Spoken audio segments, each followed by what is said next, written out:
क्या आप जानते हैं कि आप में और मुझ में क्या अंतर है? हमें सिर्फ इतना सा अंतर है कि अगर मैं अपना पूरा पैसा, अगर मैं अपनी पूरी कैपिटल को वाइप आउट कर भी देता हूं, मेरे पूरा कैपिटल खत्म हो जाता है, जब मैं दूसरी बार शुरू करूंगा तो मैं पहले से ज्यादा तेजी से यहाँ पर पैसा बना सकता हूँ। पता है इसमें किस चीज का डिफरेंस है? इसमें सिर्फ डिफरेंस है मेरे एक्सपीरियंस का। जो मेरे इतने सालों का एक्सपीरियंस है इस वजह से, क्योंकि मैंने मार्केट को रोज देखा है, मैं मार्केट को रोज ट्रेड करता हूँ। देखो आपको एक चीज बताता हूँ, एक साइकोलॉजिकल थिंकिंग बताता हूँ, उसके बाद फिर हम डिस्कस करेंगे मार्केट में आज क्या हुआ था। तो कुछ लोग ट्रेडर यहाँ पर मेहनत कर रहे हैं, मुझे डीएम करते हैं, मुझे टेलीग्राम पे मैसेज करते हैं, कमेंट करते हैं, मुझे बहुत अच्छा लगता है। देखिए मेरा काम ये है कि अपने एक्सपीरियंस से उनका मार्गदर्शन करना। मैं उनको पूरी तरह से सपोर्ट करने की कोशिश करता हूँ कि आप सही कर रहे हैं, इतना तक सही है, थोड़ा सा आप यहाँ पर और मेहनत करिए, आप यहाँ पर अच्छा पैसा बना सकते हैं और अच्छा सीख सकते हैं यहाँ पर। देखिए अभी जो पहले के 10 वर्ष होते हैं, मतलब आप पैदा हुए जो पहले के 10 साल होते हैं, उसमें आप बच्चे होते हैं, राइट। इस चीज को ध्यान दीजिए। और जो अगले 10 वर्ष होते हैं उसमें फिर आपकी स्कूलिंग में उसमें टाइम पूरा गुजरता है, जो अगले 10 वर्ष होते हैं। जो जब आप 20-25 साल की उम्र में शरीर मतलब आप जब 20-25 साल की उम्र में बाहर निकलते हैं, आप असल दुनिया में तब मिलते हैं। तब आपको पैसा कमाने के लिए वहां पर जद्दोजहद करनी पड़ती है। असल दुनिया में आप यहां पर आते हैं। देखिए आपको जो स्कूल में या फिर जब आप बच्चे थे तो इस बारे में आपको असल दुनिया के बारे में बिल्कुल भी जानकारी नहीं दी गई है। आपको वहां पाइथागोरस थ्योरम के बारे में बताया गया है, आपको वहां पर न्यूटन्स के लॉ बताए गए हैं, आपको वहां पर फिजिक्स पढ़ाई गई है, मैथ्स पढ़ाई गई है, तो असल दुनिया के बारे में आपको वहां पर नहीं पता। तो एकदम से आप यहाँ पर पैसा कमाना नहीं सीख सकते, खासकर स्टॉक मार्केट में। मैं आपको किसी भी क्षेत्र में बात कर रहा हूँ, आप किसी फील्ड में ले लीजिए, लेकिन अभी हम यहाँ पर स्टॉक मार्केट को सेंट्रलाइज करते हुए यहाँ पर स्टॉक मार्केट की बात यहाँ पर करने वाले हैं। तो असल दुनिया में जब 20 साल के बाद आते हैं तो फिर आप देखते हैं कि दुनियादारी में चल क्या रहा है। अब ना इस उम्र में आप देखिए, कोई 30 साल का ट्रेडर है, कोई 35 साल का ट्रेडर है, कोई 25 साल का ट्रेडर है, वो अगर एक दिन के 1 लाख रुपए बना रहा है तो उसको देखकर आप इन्फ्लुएंस मत होइए, उसे देखकर आप पछतावा मत करिए कि मैं नहीं बना पा रहा हूं, मुझसे छूट रहा है।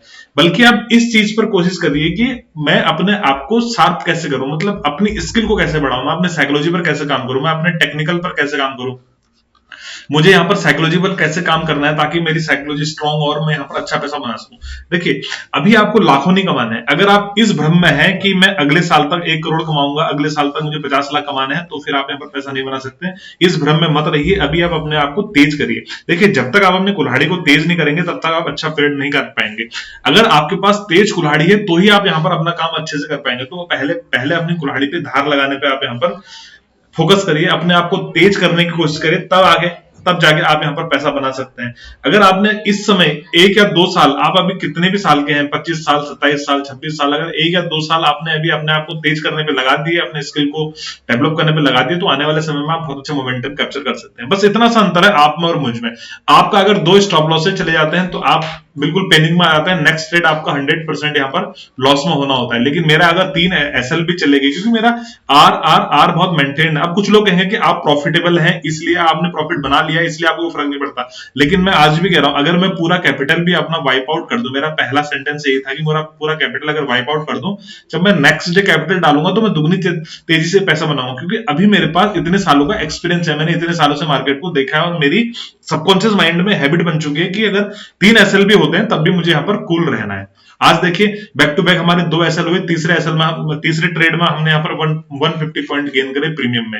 अगर आप मेरे साथ टेलीग्राम चैनल से जुड़ा होंगे तो आपको यहाँ पर बहुत अच्छी तरह पता होगा। आप देखिए कुल्हाड़ी तेज करने में समय लगाइए तो 100% यहाँ पर ट्रेड कैप्चर कर सकते हैं, 100% यहाँ पर सक्सेसफुल ट्रेड बन सकते हैं। सक्सेसफुल ट्रेडर ही नहीं, सक्सेसफुल इंसान भी यहाँ पर बन सकते हैं। अगर आप 20 वर्ष की आयु में हैं, 25 वर्ष की आयु में इस समय हैं, तो अपना समय बर्बाद मत करिए। आप इंस्टा पे, फेसबुक पे, यूट्यूब पे रील देखते हुए अपने समय को बर्बाद मत करिए। स्किल डेवलप करने में अपना समय लगाइए। मेरे साथ जितने भी यहाँ पर कम उम्र के बच्चे रहते हैं तो मैं सबको ये बताता हूँ जब मैं ऑफलाइन क्लासेस लेता हूँ कि आप अपनी स्किल को डेवलप कर लीजिए। आपने इंटर पास कर लिया तो आपको 3 महीने की छुट्टियों में खाली नहीं बैठना है। आजकल का जमाना बहुत अच्छा है कि आपके पास इंटरनेट फ्री है। अगर इंटरनेट फ्री है तो इस इंटरनेट का आप उपयोग करिए, अपने स्किल को डेवलप करने में यहाँ पर समय दीजिए, ना कि फालतू की रील्स देखने में। राइट, ये बातें समझ में आ गई। और इस बात का याद रखना कि आज ही आपको करोड़पति नहीं बनना है, या 1 साल बाद आपको 1 करोड़ 1 CR कमाना है, ऐसा लक्ष्य मत रखिए। 1 साल 2 साल अपने आप को समय दीजिए। देखिए कुल्हाड़ी तेज करने में समय और समर्पण दोनों लगता है, इसलिए इस बात को आप बिल्कुल ध्यान दीजिए। सेक्रीफाइस भी लगेगा और आपका टाइम भी यहाँ पर लगने वाला है। तो एकदम से आप प्रॉफिट बनाने के लिए यहाँ पर इंड्यूस मत होइए। ठीक है ना, किसी को देख के आपको इन्फ्लुएंस नहीं होना। अगर आप कोई 1 लाख रुपया आज दिन का बना रहा है तो ये भी देखिए कि उसने कितने समय से मेहनत यहाँ पर करी है। जल्दी से बात कर लेते हैं कि मार्केट में आज के दिन में क्या हुआ और हमने यहाँ पर क्या ट्रेड किया। देखिए बैंक निफ्टी का आप लोगों को पता ही है कि मैंने आज बैंक निफ्टी में ट्रेड लिया। पता है थोड़ा सा एक गलती मुझसे क्या हुई, मैं आपको बता रहा हूं। देखिए दूसरा ट्रेड मेरा प्रॉफिटेबल यहां पर होता।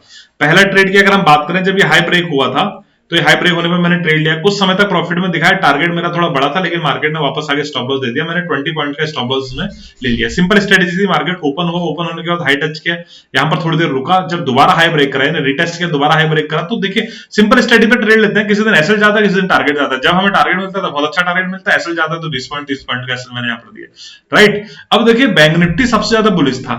निफ्टी क्या था, ऊपर खुला डाउन साइड आ गया, सेंसेक्स क्या था, ऊपर खुला डाउन साइड आ गया, लेकिन बैंक निफ्टी जहां से खुला वहीं से ऊपर की तरफ चल दिया था। इसका मतलब बैंक निफ्टी स्ट्रॉन्ग था, तो स्ट्रॉन्ग ट्रेड तो मैंने बैंक निफ्टी में लिया, वेल एंड गुड। लेकिन जो मैंने पी का ट्रेड लेना चाहिए था, वो मैंने पी या फिर निफ्टी में लेना चाहिए था, लेकिन मैंने पी का ट्रेड यहाँ पर इसी में, मतलब पी का ट्रेड भी मैंने यहाँ पर बैंक निफ्टी में लिया, दैट्स वाई मुझे यहाँ पर बैंक निफ्टी में स्टॉप लॉस देना पड़ा। अदरवाइज मैं यहाँ पर पी का ट्रेड लेता तो कुछ तो प्रॉफिट मुझे यहाँ पर मिलता, अगर मैं निफ्टी में लेता तो भी मुझे प्रॉफिट यहाँ पर मिलता। तो होता क्या है, जब हम मतलब कंटिन्यूअसली ट्रेड में होते हैं तो एकदम से ध्यान टप जाता है, तो मेरा भी यही हुआ कि ध्यान यहाँ से हट गया और मार्केट में ये मुझे स्टॉप लॉस देना पड़ा। मार्केट डाउन साइड की तरफ आया, अब देखिए यहाँ पर ना higher high higher low, higher high higher low बनाते मार्केट आ रहे थे, यहाँ पर अपने करेक्टर को मार्केट चेंज करने वाला था। फिर इस ट्रेड लाइन का भी ब्रेकडाउन दिया था मार्केट ने, तो मैंने ये सोच के यहाँ पर पी का ट्रेड लिया था। टारगेट मेरा आज का डेल होता, पहला टारगेट हालांकि कुछ यहाँ पर बुक कर लेते, लेकिन मार्केट ने यहाँ पर एसएल दे दिया, बैक टू बैक 2 एसएल हुए। देखिए फिर इस पूरे रैली में ना मैंने बिल्कुल ट्रेड नहीं किया, अपने आप को ना कूल करना होता है, जो अपना सिस्टम है, देख ब्रेन ब्रेन भी तो हैंग करता है। अगर आप ब्रेन को ज्यादा लोड दे देंगे तो ब्रेन भी तो हैंग करेगा ना। तो इसलिए आपको यहाँ पर मार्केट में थोड़ा सा समय देना होता है, कूल अपने आप को रखिए। उसके बाद देखिए सिंपल लॉजिक था, मैंने क्या किया कि सेंसेक्स डाउन साइड की तरफ आ रहा था, लगातार डाउन साइड की तरफ आ रहा था, अपने यहाँ पर होल्ड कर रहा था, मुझे तब भी भरोसा नहीं होता, क्योंकि बैंक निफ्टी ऊपर जा रहा है, निफ्टी नीचे आ रहा है। सेंसेक्स ने अपसाइड की तरफ जाने की कोशिश करी, यहाँ पर एक रेजिस्टेंस है, रेजिस्टेंस क्या, जब इस लो को ब्रेक किया, लो ब्रेक करने के बाद दोबारा इसको रिटेस्ट किया, तो मैंने एक पी का ट्रेड यहाँ पर लिया, जिसमें मुझे 150 पॉइंट मिले, 480 के लगभग हमारी बाइंग थी, आई थिंक 650 के लगभग हमने यहाँ पर एग्जिट किया। मुझे एग्जैक्ट याद नहीं है, प्रीमियम जाकर देख लेना उस टेलीग्राम चैनल पे, और बहुत अच्छा प्रॉफिट हमें इस ट्रेड में देखने को मिला। एक ट्रेड मैंने और लिया था इसमें सेल ऑन राइज का, लेकिन ये ट्रेड मेरा फिर से टारगेट यही था, लेकिन ये ट्रेड चला नहीं और मार्केट में 20 या 25 पॉइंट दिए, फिर मार्केट यहाँ से ऊपर की तरफ चला गया, फिर मैंने मार्केट को छोड़ दिया। देखिए आपका मीन्स आपको एंड ऑफ द डे में आपका क्या मोटिव होना चाहिए कि कुछ प्रॉफिट आज हमें घर लेके जाना है। 2 ट्रेड में हमने एसएल दिए, एक अपसाइड की तरफ एक डाउन साइड की तरफ, उसके बाद इस ट्रेड में जब मुझे अच्छा खासा प्रॉफिट हो गया, एसएल रिकवर हो गया, उसके बाद प्रॉफिट हो गया, तो फिर मुझे ज्यादा हाथ पैर नहीं मारने होते, है ना। हम साधु आदमी है बिल्कुल, ना हमको ज्यादा चाहिए ना हमें लॉस चाहिए, बस अपना एक डिसेंट सा प्रॉफिट हो जाए, उसके बाद मार्केट को छोड़ देना होता है। ये चीजें सीखने की होती है, ये मैं अपने अनुभव से आपको बता रहा हूँ। अगर आप लगातार मार्केट में घिचपिच करते रहेंगे तो यहाँ पर लॉसेस तो फिर होने ही है। लॉजिक अगर पसंद आए तो वीडियो को लाइक करें, शेयर करें, चैनल को सब्सक्राइब करें। इसी तरह की ट्रेडिंग सीखने मेरे टेलीग्राम चैनल से जुड़ सकते हैं, लिंक है डिस्क्रिप्शन में।